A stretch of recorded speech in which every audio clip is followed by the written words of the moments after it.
to understand this story, you have to understand that Todd Rundgren was a superstar in Ohio. He had fans that really, really loyal, and a huge number of fans in Ohio. So much so that when we would tour the U.S., we would hit Ohio on the way out, and then we would tour everywhere else, and then we'd hit Ohio back on the way in, since it was so lucrative.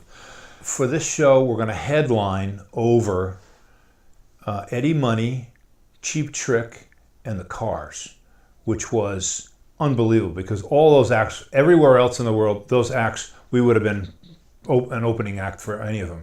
But in this spot in Ohio, Todd was a big deal, and he had a $100,000 guarantee for this show. We had really wanted to make it a really special and a really great show. And so what we did was we hired the best sound system we could find, best sound, best organization, best people, best everything. Expensive, but for a show like this, well worth it. We had this one song called Couldn't I Just Tell You, which is our closing song.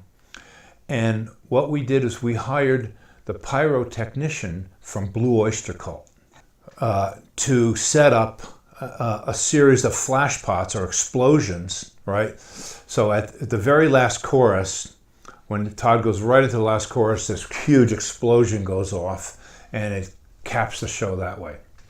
Well, this idiot from Blue Oyster Cult managed to set up his fire pots, or his flash pots, right in front of this very expensive PA system.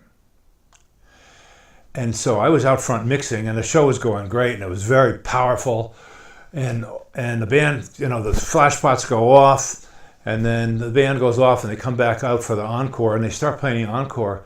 And I'm telling the engineer that I'm working with, sounds kind of thin. What's going on here? And then with the intercom, he gets on the intercom, and the guy on stage says, I think they just blew up all of the 18-inch speakers with the flash pots.